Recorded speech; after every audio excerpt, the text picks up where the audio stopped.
Este é um trabalho voluntário, sem fins lucrativos, que oferece livros gravados em MP3 para aqueles que não têm condições de ler livros impressos. Para ouvir este e outros livros gratuitamente na íntegra, acesse nosso canal e leia as instruções na aba Sobre. Este livro foi gravado para o uso exclusivo da pessoa com deficiência visual, não podendo ser comercializado de acordo com a Lei nº 9.610, de 19 de fevereiro de 1998. Perguntas e respostas. Pergunta: eu errei muito na vida, mas meu pai me ajudou em cada passo que dei. Ele me disse que com meus erros eu devia me tornar uma pessoa melhor. Durante alguns meses fiquei muito calmo e não me descontrolei muito, mas hoje, que tenho uma carreira e sucesso na vida, comecei a me descontrolar. Querer conseguir algo na vida, isso é errado? Resposta: é uma pergunta difícil. Não sei qual é a sua crença básica ou sua atitude com relação à vida e às vidas passadas e futuras. Não sei ao certo qual é seu estilo de vida. Pode haver remédios diferentes, dependendo da sua atitude com relação à sua própria vida. Em geral, quando acontece algo negativo, eu sempre tento me lembrar que outras pessoas também passam por experiências mais ou menos semelhantes. Pensar assim alivia um pouco do peso mental. Eu também sempre tento achar algum aspecto positivo nas circunstâncias negativas. Às vezes, essa perspectiva nos proporciona uma experiência mais positiva e criativa. Portanto, a natureza de um acontecimento é relativa. Ela pode ter diferentes aspectos, e se o olharmos de perto, poderemos encontrar algo positivo. Ele pode não ser positivo em si, mas isso vai reduzir nossa frustração. A autoconfiança é importante. Os seres humanos têm um cérebro e uma determinação maravilhosos. Os budistas falam da natureza de Buda. Mesmo sem discutir essas coisas, temos potencial para alcançá-las. Se utilizarmos nossa inteligência com mais paciência e um esforço constante, ainda que erremos nos 3 primeiros anos, teremos uma possibilidade de atingir nosso objetivo. Pergunta: talvez isso não se consiga em 3 anos, mas muitos professores dizem que a percepção do absoluto pode acontecer em um instante e não após o percurso de um longo caminho. Por favor, comente isso. Resposta: às vezes acontece, mas só se estiverem presentes muitas causas e condições. Em alguns casos, acontece em um nível invisível. Quando as causas e condições estão bem maduras, ocorre instantaneamente. Algumas experiências espirituais extraordinárias acontecem. Pergunta: se todas as religiões pregam a compaixão, o amor e a fraternidade, por que os seres humanos continuam lutando em nome da religião, em especial no nosso continente? Resposta: na maioria dos casos, os indivíduos se contentam em apenas se rotular. Por exemplo, eu posso dizer, eu sou budista, e me contentar com isso. As pessoas não se importam com a prática, a conduta ou o pensamento diários. Elas não se importam em se aprofundar no significado. No meu caso, o budismo guia a mim e a minha conduta. É uma maneira de pensar e de me comportar, bem como um meio para reformular isso. Mas às vezes, ele não é visto com tanta seriedade. Sendo assim, se eu não quiser mudar de acordo com os ideais budistas, mas quiser continuar dizendo que o budismo é a minha religião, eu o estarei usando porque preciso de força religiosa. Da mesma maneira, quando você diz, eu sou cristão, invoca todo o cristianismo como apoio, mas nunca é tocado pela tradição e nunca muda. Quando uma pessoa totalmente ignorante, frustrada e odiosa usa a religião, é um desastre. O certo seria você considerar a si mesmo um praticante e um seguidor sincero daquela tradição. Só assim você se tornará um indivíduo diferente. Existem alguns praticantes sinceros que, por ignorância ou falta de contato, só acreditam em sua própria religião e consideram as outras erradas. Em alguns casos, isso é resultado dos ensinamentos, mas em geral deve-se à falta de contato, de consciência e de compreensão do profundo valor das outras tradições. Quando percebe que existem cristãos e muçulmanos maravilhosos, você automaticamente desenvolve um apreço pela tradição deles. O seguidor de cada religião deve verificar sozinho se sua crença é sincera ou não, e se for, se ele a está praticando de maneira genuína. A comunicação ou a troca constante com as outras religiões é necessária. Esta manhã, na 7ª Conferência Mundial sobre Religião em Nova Delhi, eu disse que para que a verdadeira harmonia se desenvolva, deviam ser realizadas reuniões constantes. Em primeiro lugar, entre os líderes, em segundo, entre os estudantes e, em terceiro, entre as pessoas que passam por experiências profundas. As reuniões entre essas pessoas são essenciais. É muito difícil conhecer os valores profundos de cada um, o potencial negativo da mente humana e uns aos outros. Pergunta: como a compaixão pode ser gerada ou desenvolvida na vida das pessoas e como ela pode ser praticada? Resposta: por meio da meditação analítica e da meditação direcionada. A analítica envolve um exame constante do valor da compaixão. Quando se torna uma pessoa mais piedosa, você tem uma convicção real.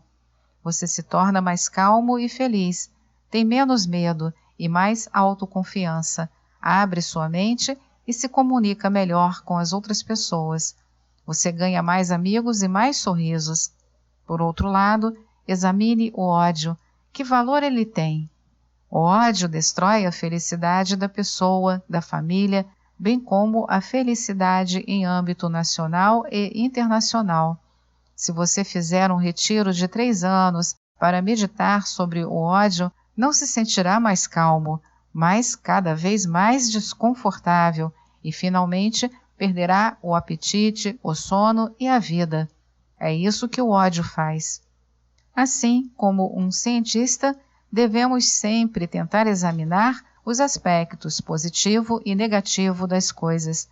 Devemos tentar nos livrar dos aspectos negativos e promover ou produzir as qualidades positivas por meio da análise. Da mesma maneira, quando falamos da mente, não nos referimos a uma simples entidade. Existem muitos pensamentos e muitas mentes. Alguns são positivos, como um remédio, outros são negativos e mas muito piores até do que um veneno. Assim como retemos certos aspectos positivos das coisas e descartamos outros, devemos fazer o mesmo com a mente. As mentes que nos trazem mais felicidade, calma ou força interior e amigos são positivas. As que destroem essas coisas, obviamente, são negativas. Então, analise essas coisas. Quando você se convencer de algo, depois de tê-lo averiguado totalmente por meio da meditação analítica, pondere por um momento. Se você acreditar, recite alguns mantras. Este é o caminho, a meditação analítica e, por fim, a meditação direcionada. Quando a força dessa convicção diminuir, recomece a meditação analítica. Pergunta: o que deve fazer uma pessoa que está muito angustiada e percebe que isso é efeito de um karma passado, mas não consegue suportar o sofrimento? A oração pode ajudar? Resposta: de acordo com algumas tradições, como a budista, a confissão das ações negativas é um método. A tradição budista Tantrayana recomenda que se recitem diferentes mantras, visualizando-se algumas imagens ou relíquias. E muitas religiões falam de praticar a generosidade, mas, além disso, deve-se rezar. Pergunta: é possível ou aconselhável mostrar compaixão para com alguém que continua a prejudicar ou ferir você? Resposta: mas sim, é claro, isso é o mais importante. O inimigo ou a pessoa que está tentando feri-lo ou o está ferindo, embora a atitude dela para com você seja negativa, é antes de tudo um ser humano e tem o direito de superar o sofrimento e alcançar a felicidade. Com base nisso, você deve cultivar a compaixão para com ela. Isso não significa que você vai se curvar diante do inimigo. Há diferentes razões suficientes para se sentir compaixão e, em alguns casos, para se enfrentar o inimigo. Essas são duas coisas diferentes. Pergunta: por que devemos tentar eliminar o sofrimento? Ele não é uma parte essencial da vida tanto quanto a felicidade? Resposta: se você está satisfeito com sua vida cotidiana cheia de sofrimentos, melhor. Você não precisa se preocupar ou se esforçar. Pergunta: Sua Santidade poderia descrever sua visita ao projeto Baba Ante? O que podemos aprender com a forma prática da compaixão Baba? Resposta: compaixão prática, acredito que é a maneira mais correta da Índia evoluir. Ter algumas poucas indústrias perto das cidades não basta. É claro que isso é uma parte boa e necessária do desenvolvimento, mas a verdadeira transformação e mudança da Índia devia vir pelo trabalho de pessoas como o Baba Ante. Trabalho este que é feito nos níveis mais básicos. Fiquei particularmente impressionado com a nova colônia. Disseram-me que antes ela era apenas uma terra vazia e inabitada. Hoje ela foi transformada em um pequeno vilarejo, cheio de coragem e de autoconfiança. Quando estive lá, um paciente que só tinha 2 dedos usava um martelo com muita eficácia. Acho que sua força ficou ainda maior com a minha presença. Eu fiquei um pouco preocupado com o fato de que o martelo podia acertar sua própria mão.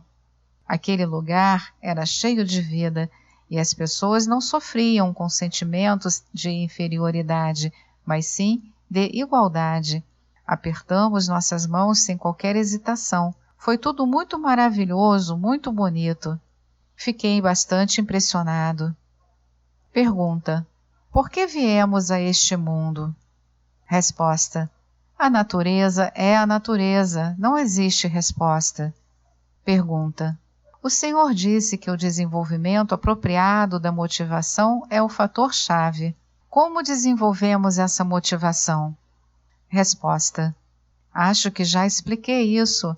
Pelo treinamento da mente, da análise baseada nas experiências passadas de cada um, examinando o próprio passado, bem como as experiências dos outros, como Mahatma Gandhi ou Baba Ante.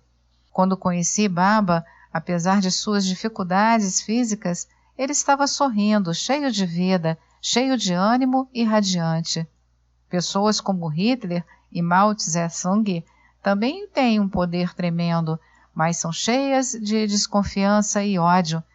Mao era uma pessoa muito sofisticada, cheia de confiança, mas desconfiava até de seus melhores amigos.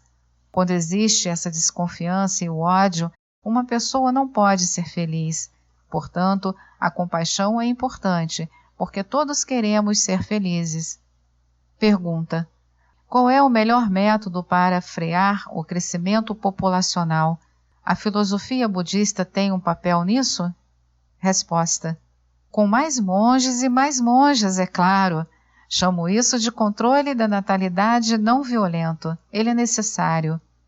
Pergunta: na véspera da sua primeira visita a Jerusalém, qual é sua mensagem sobre as relações interreligiosas? Resposta: há alguns anos comecei a praticar o que considero um passo para a harmonia entre as religiões. uma peregrinação aos vários lugares sagrados com um grupo de pessoas de diferentes religiões. Vamos juntos e rezamos juntos em silêncio, e é uma ótima experiência. Comecei com Sarnath. Ano passado, em Trivandrum, Kerala, tive a oportunidade de visitar uma mesquita, uma igreja e um templo Ganesh. Vi um lindo Ganesh de prata. Fiquei pensando que Ganesh devia ter um ótimo estômago. Depois daquela visita, pensei que ia ganhar um dinheiro, mas não ganhei. De qualquer maneira, adorei aquele Ganesh. Na mesquita, tive minha primeira oportunidade de rezar junto com nossos irmãos muçulmanos. Sinto que este é um método muito poderoso de me comunicar com pessoas de diferentes tradições religiosas. Vi Jerusalém muitos anos atrás e depois disso tive muita vontade de visitar lugares sagrados como aquela cidade. Recentemente visitei Lourdes, na França, onde Maria apareceu. Foi maravilhoso. Não sou cristão, sou um budista e não acredito no cristianismo, não acredito em Deus. Nós, budistas, não aceitamos a existência de um Criador, mas, apesar disso, tenho um respeito e um apreço profundos pela tradição cristã e por todas as outras religiões. Por isso, quando estive lá, senti uma grande satisfação. Foi muito maravilhoso. Se puder, também irei a Meca, mas não sei quando. Estou realmente ansioso para ir a Jerusalém com um grupo de pessoas de diferentes tradições religiosas. Pergunta: se somos todos seres humanos, qual é a diferença entre mim e o Senhor? Resposta: existe uma grande diferença. Você é você e eu sou eu. Esta é mais uma edição do canal Livros Falados Voz Humana. Que o bem, o bom e o belo se multipliquem em benefício das criaturas.